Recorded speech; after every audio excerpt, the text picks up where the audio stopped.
Hello friends, मेरे result classes में आप लोग का बहुत बहुत स्वागत करता हूँ। तो यहाँ पे लूसेंट साइंस के मैं यहाँ पे इम्पोर्टेंट क्वेश्चन लिया हूँ आपके बायोलॉजी से। तो यहाँ पे उन्हीं क्वेश्चन को हम करेंगे जो आपके अलग अलग एग्जाम में भी यहाँ से क्वेश्चन पूछे गए हैं। तो साइंस के वो मोस्ट इम्पोर्टेंट यहाँ पे 20 क्वेश्चन लिया हूँ। इसका सेकेंड पार्ट भी आएगा।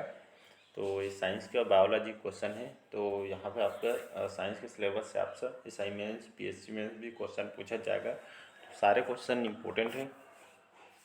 तो चलिए स्टार्ट करते हैं सेशन को।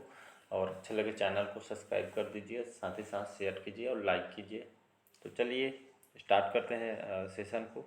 तो हमारा पहला क्वेश्चन है, जीवन के मूलभूत इकाई यूनिट क्या है? तो कोशिका, अंग, ऊतक या नाभिक? तो इसका सही ऑप्शन हो जाएगा आपका, क्या होगा इसका आंसर? तो इसका सही आंसर आपका कोशिका हो जाएगा। कोशिका कैसे होगा? तो जीवन की जो मूलभूत जो इकाई कोशिका है। यहाँ पे जो प्रत्येक जीव जंतु हैं, प्रत्येक यहाँ पे जीव जंतु हैं, प्रत्येक जीव जंतु का जो जीवन है एक कोशिका से स्टार्ट होता है। इसलिए जीवन की जो मूलभूत इकाई क्या है? तो कोशिका है। इसको याद रखिएगा, इसका ए ऑप्शन करेक्ट। यहाँ पे हम कोशिका के अगर बात करूँ तो कोशिका का जो हम अंग्रेजी शब्द में, अंग्रेजी में हम इसको क्या बोलते हैं? सेल बोलते हैं। तो इसको हम क्या सेल बोलते हैं। तो कोशिका का जो अंग्रेजी शब्द है सेल, जो आपके लैटिन भाषा के सेलुला शब्द से लिया गया है। तो इसी का अर्थ आपका एक छोटा सा कमरा समझ सकते हैं, या जैसे कुछ सजीव जैसे जीवाणु वगैरह शरीर में एक ही कोशिका बने होते हैं। तो इसको याद रखिएगा। मनुष्य का शरीर अनेक कोशिकाओं से बना होता है, इसको भी याद रखिएगा। तो ये आपके अनेक कोशिकाओं से मिलकर बना होता है, उसे बहुकोषीय सजीव कहते हैं।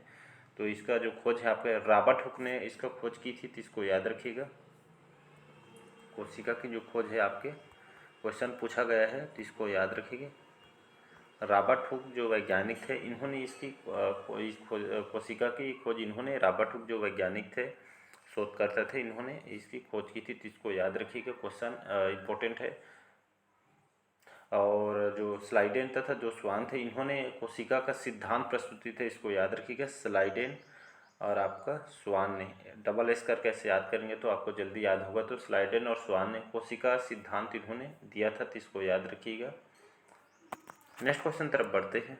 अगला क्वेश्चन देखते हैं यहाँ पे, कोशिका के बारे में निम्न में से कौन से जो कथन यहाँ पे सही नहीं है? कोशिकाओं के आकार और अपाम विशिष्ट कार्य से संबंधित होते हैं। और बी है, कुछ कोशिकाओं के बदलते आकार होते हैं। प्रत्येक कोशिका में निष्पादन की अपनी अपनी क्षमता होती है और सभी देह ऊतकों में एक ही प्रकार की कोशिका विद्यमान होती है। तो इसका यहाँ पे पूछा गया, इनमें से कौन सा कथन यहाँ पे सही नहीं है? तो आपका जो डी का कथन है आपका, तो सभी देह ऊतकों में एक ही प्रकार की कोशिका विद्यमान है। तो ये आपका नहीं, अलग अलग कोशिकाएँ होती है। तो कोशिका के बारे में आपको जो ए, बी और सी, कोशिकाओं का आकार और अपाम में जो आकार वगैरह है, ये आपके विशिष्ट कार्य यहाँ पे संबंधित होते हैं। और कुछ कोशिकाओं में बदलते हुए आकार के होते हैं, ये आपका सही है। प्रत्येक कोशिका में निष्पादन की क्षमता होती है, ये आपका भी सही है। तो इसको याद रखिएगा। और कोशिका की बात करो, कोशिका कितने प्रकार की होती है? कोशिका आपके प्रोकैरियोटिक कोशिका और आपके दूसरा यूकैरियोटिक कोशिका, दो प्रकार की कोशिका है। तो इसको याद रखिए, क्वेश्चन पूछा भी गया है। अगला क्वेश्चन देखते हैं। यहाँ पे, निम्नलिखित में से कौन सा कोशिकांग पादप कोशिका में पाया जाता है किंतु जंतु कोशिका में नहीं पाया जाता है? तो क्लोरोप्लास्ट, एंडोप्लाज्मिक रेटिकुलम, माइटोकॉन्ड्रिया या राइबोसोम? तो इसका सही ऑप्शन हो जाएगा आपका क्लोरोप्लास्ट। तो क्लोरोप्लास्ट में कोशिकांग पादप कोशिका पाया जाता है, किंतु इसमें जंतु कोशिका इसमें नहीं पाया जाता। इसको याद रखिएगा। तो क्लोरोप्लास्ट को हरित लवक भी कहा जाता है, क्वेश्चन को याद रखिएगा। तो इसको हरित लवक भी बोला जाता है। और एक प्रकार का जो कि इसको कोशिकांग भी कहा जाता है, जो कि आपके सुकेंद्रीय पादप कोशिकाओं और ये आपके शैवाल कोशिकाओं में आपका पाया जाता है क्लोरोप्लास्ट। तो इसको याद रखिए। तो प्रकाश संश्लेषण द्वारा प्रकाशीय ऊर्जा को रासायनिक ऊर्जा में आपका जो क्लोरोप्लास्ट है आपका चेंज करता है, मतलब परिवर्तित करता है। तो इसको याद रखिएगा। और इसमें हरा रंग में जो कि परहरित क्लोरोफिल रसायन के होने के कारण प्रकाश संश्लेषण में अति आवश्यक होता है। क्लोरोप्लास्ट बहुत ही इंपॉर्टेंट काम करता है, तो इसको याद रखिएगा। और पौधों की कोशिका में क्लोरोफिल युक्त अंग इसमें पाया जाता है। क्लोरोप्लास्ट के जो पेड़ होता है, क्लोरोप्लास्ट के हिसाब से क्लोरोप्लास्ट के अगर क्या काम है, अगर कार्य क्या है इसका, तो समझ सकते। क्लोरोप्लास्ट का जो सबसे महत्वपूर्ण कार्य है आपका प्रकाश संश्लेषण में बहुत ही मुख्य कार्य निभाता है। तो प्रकाश संश्लेषण जो प्रक्रिया है भोजन को आपके संश्लेषित करता है, तो इसी को जो प्रकाश ऊर्जा को यहाँ पे अवशोषित करता है और उसको रासायनिक ऊर्जा में परिवर्तित करता है। तो इसको याद रखिएगा, इसका ए ऑप्शन करेक्ट हो जाएगा। अगला क्वेश्चन देखते हैं। कोशिकाओं का जीवित अंश या जीव द्रव्य प्रोटोप्लाज्म है, यह किससे बनता है? तो केवल द्रव्य से, केवल केंद्रक द्रव्य से बनता है, या कोशिका द्रव्य और केंद्रक द्रव्य से, या कोशिका द्रव्य केंद्रक द्रव्य या अन्य कोशिकांग से बनता है। तो इसका सही ऑप्शन जो हो जाएगा यहाँ पे डी ऑप्शन। तो यहाँ पे डी ऑप्शन हो जाएगा। तो कोशिका जो द्रव्य, केंद्रक द्रव्य और कोशिकांग, इन तीनों से आपका जो कोशिकाओं का जीवित जो इनका जो अंश होता है जीव द्रव्य या प्रोटोप्लाज्म, यह इससे बनता है। तो इसको याद रखिएगा। अगला क्वेश्चन देखते हैं। अगला क्वेश्चन देखते हैं यहाँ पे 5वां क्वेश्चन है। 80% से अधिक कप या कोशिका में होने वाला पदार्थ पाया जाता है, तो प्रोटीन, चर्बी, खनिज या जल। तो इसका सही ऑप्शन हो जाएगा आपका जल, इसका सही आंसर हो जाएगा डी ऑप्शन। तो 80% से अधिक कप या कोशिका में होने वाला पदार्थ क्या है उपस्थित होता है उसमें? तो 80% आपका जल उसमें उपस्थित होता है। तो इसको याद रखिएगा। तो इसका जो आंसर हो जाएगा वाटर, इसका सही आंसर हो जाएगा। तो 80% से अधिक कोशिका में पाए जाने वाला पदार्थ कौन सा है? तो इसको याद रखिएगा जल इसमें जो कि पाया जाता है। अगला क्वेश्चन देखते हैं यहाँ पे। निम्नलिखित में से किसकी अणु में एनिक नहीं होता है? तो आपके मूल रोम कोशिकाएं में, या आपका बी है लाल रक्त कोशिकाएं में। तो इसका बी ऑप्शन करेक्ट हो जाएगा। लाल रक्त कोशिका, जिसे आपके लाल रक्त कोशिका को और क्या बोलते हैं? रेड ब्लड सेल्स इसको कहा जाता है। तो आपका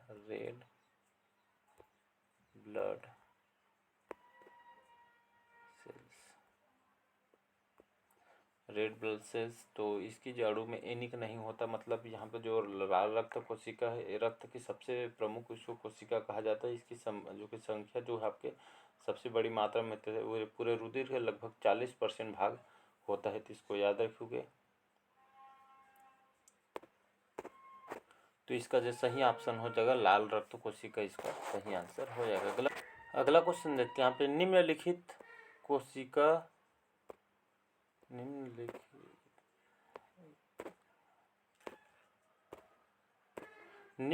कोशिका अंगों में से कौन सा एक अर्ध पारगम्य है? तो आपके कोशिका झिल्ली, प्लाज्मा झिल्ली, कोशिका झिल्ली या आपके केंद्रक झिल्ली। तो इसका सही ऑप्शन यहाँ पे देखें तो इसका ए ऑप्शन करेक्ट हो जाएगा। कोशिका झिल्ली, तो कोशिका झिल्ली कोशिका अंगों में से वहाँ जो अंग है जिसमें अर्ध पारगम्य होता है कोशिका झिल्ली। तो इसको याद रखिएगा।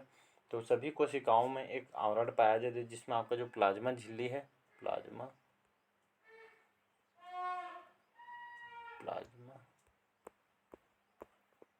जो आपका प्लाज्मा झिल्ली है, इसमें एक आवरण पाया जाता है। तो प्लाज्मा झिल्ली में पाई जाती है, नियंत्रित करती है कि किसी दिए गए पदार्थ का कौन सा भाग, कितना भाग कोशिका के अंदर प्रवेश करता है। तो यही आपका क्या कहलाता है? कोशिका झिल्ली कहलाता है। तो इसको याद रखिएगा। और ये आपके किससे बना होता है? तो ये आपके लिपिड वगैरह से बना होता है। तो इसको याद रखिएगा। अगला क्वेश्चन देखते हैं यहाँ पे 9वां क्वेश्चन हमारा।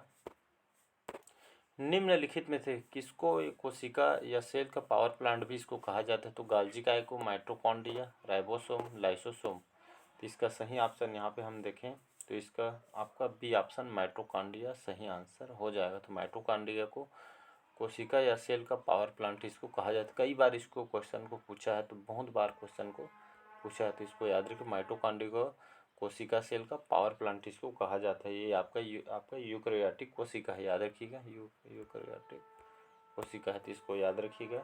इसका जो काम है, माइटोकॉन्ड्रिया का जो मुख्य काम सेलुलर श्वसन करना है, मतलब यह आपके कोशिका के जितने भी पोषक तत्व में ले जाता है और इसे तोड़ मोड़ कर यहाँ पे इसको ऊर्जा में इसको बदल देता है। इसी ऊर्जा को तब विभिन्न कार्यों को पूरा करने के लिए सेल द्वारा उपयोग इसको किया जाता है। तो इसको याद रखिए, आपका माइटोकॉन्ड्रिया जो मुख्य काम सेलुलर श्वसन करना इसका मुख्य कार्य है, तो इसको याद रखिएगा। ये क्वेश्चन पूछा है कई बार, तो इसको याद रखिएगा। अगला क्वेश्चन देखते हैं यहाँ पे 10वां क्वेश्चन हमारा, कोशिका का शक्ति स्रोत होता है। कोशिका भित्ति, माइटोकॉन्ड्रिया, राइबोसोम्स या आपका यहाँ पर न्यूक्लियस, इसका डी ऑप्शन हो जाएगा न्यूक्लियस। इसको याद रखिए। कोशिका का शक्ति स्रोत जो आपका न्यूक्लियस से ही होता है, तो याद रखिएगा। तो इसका न्यूक्लियस सही आंसर हो जाएगा। तो न्यूक्लियस की बात करूँ, आपके वनस्पति, प्राणी और जो आपके छोटे छोटे जो जीव होते हैं, सुकेंद्रित जीव, इनके जो अधिकांश कोशिका में एक झिल्ली द्वारा एक भाग रहता है, इसी को कोशिकांग इसमें कहा जाता है। जो छोटा सा रहता है आपके, ये झिल्ली में एक बंद रहता है, तो ये आपका अधिकांश कोशिकाओं में पाया जाता है। वनस्पति, प्राणी, जो छोटे छोटे जीव होते हैं, इसमें अंदर में ये आपका उपस्थित है, तो इसको याद रखिएगा। अगला क्वेश्चन देखते हैं यहाँ पे,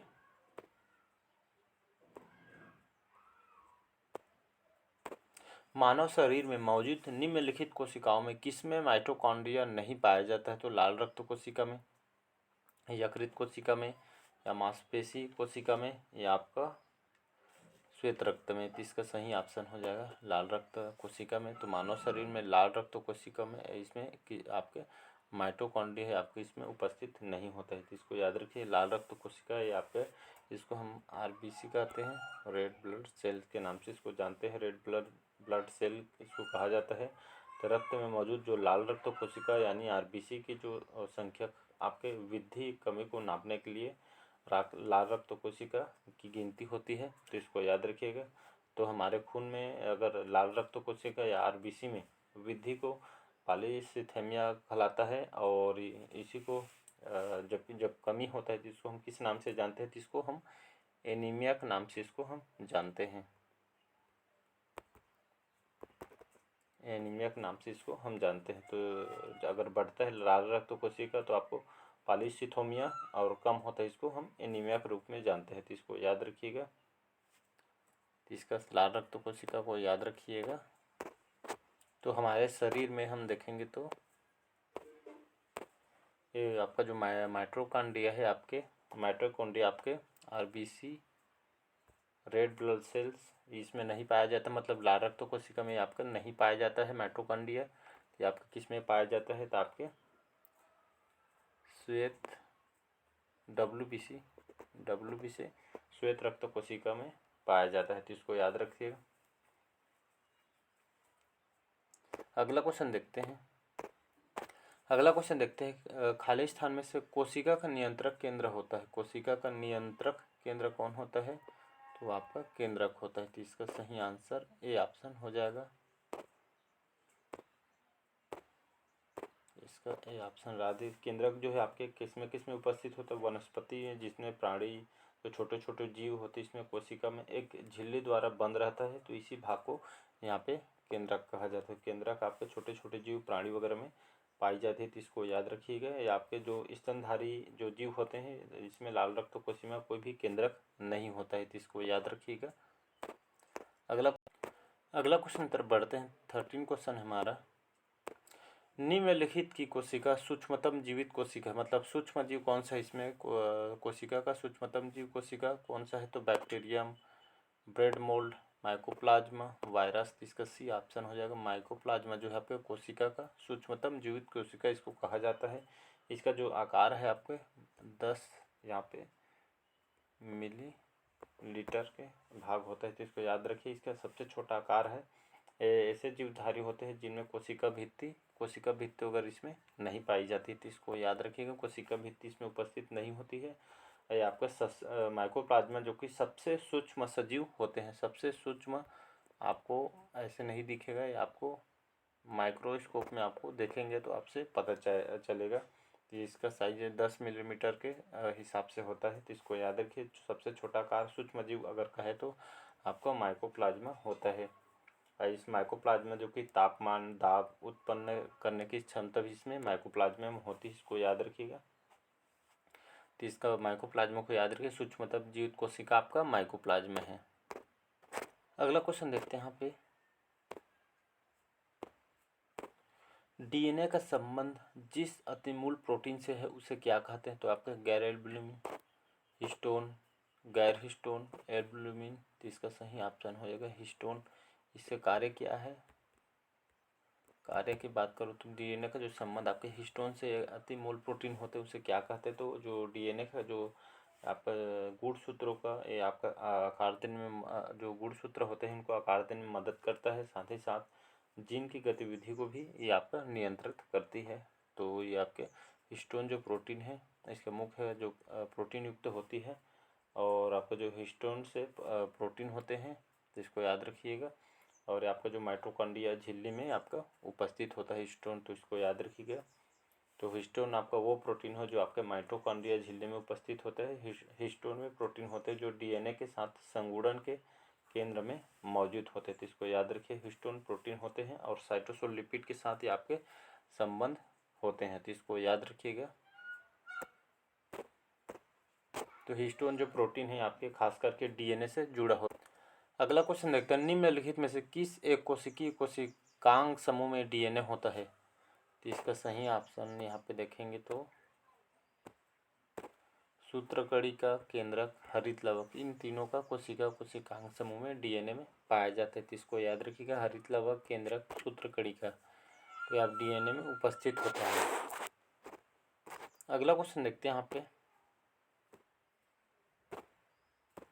डीएनए की पॉलीन्यूक्लियोटाइड श्रृंखला में क्या समाविष्ट होता है, मतलब क्या इसमें समान होता है? तो डीएनए की पॉलीन्यूक्लियोटाइड श्रृंखला में आपका एक नाइट्रोजनी क्षारक और आपके डीऑक्सीराइबोस शर्करा और फास्फेट ये आपके समूह में उपस्थित होता है। इसको याद रखिए, इसका ए ऑप्शन करेक्ट हो जाएगा। अगला क्वेश्चन देखते हैं यहाँ पे, चिकनी अंतःद्रव्य जालिका के अनुपूरक कार्यों में से कार्य कौन सा है? तो प्रोटीन संश्लेषण, लिपिड संश्लेषण, जैव अणुओं का भंडारण या आपका विषैले पदार्थों का निर्वशीकरण। तो इसका सही ऑप्शन हो जाएगा विषैले पदार्थों का आपका निर्वशीकरण। तो ये आपका जो अंतःपृथ्वी जो जालिका है इसके अनुपूरक कार्यों में विषैले पदार्थों का निर्वशीकरण करना इसका मुख्य कार्य। इसमें कोशिकांग का जो प्राथमिक कार्य लिपिड संश्लेषण होता है, तो इसको याद रखिए। तो यहाँ पे जो अंतः जो द्रव्य जालिका है इसका जो मुख्य कार्य है अनुपूरक कार्यों में विषैले पदार्थों का निर्वशीकरण इसका करना इसका मुख्य कार्य है, तो इसको याद रखिएगा। अगला क्वेश्चन देखते हैं यहाँ पे, निम्नलिखित में से क्या डीएनए में मौजूद रहता है किंतु आरएनए में मौजूद नहीं रहता? तो थाइमिन, एडेनिन, थायमिन, साइटोसिन। तो इसका सही ऑप्शन हो जाएगा आपका थाइमिन जो है आपके ये आपके डीएनए में मौजूद रहता है किंतु आपके आरएनए में मौजूद नहीं रहता। तो इसका कार्य क्या होता है थाइमिन का?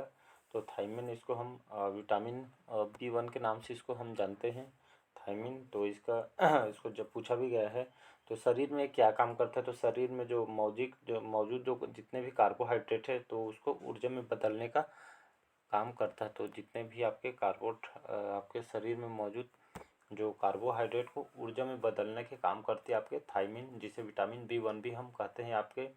इससे आपका जितना भी इम्यून सिस्टम है, बोन्स, हार्ट वगैरह, इसको बहुत ही फायदा देता है थाइमिन।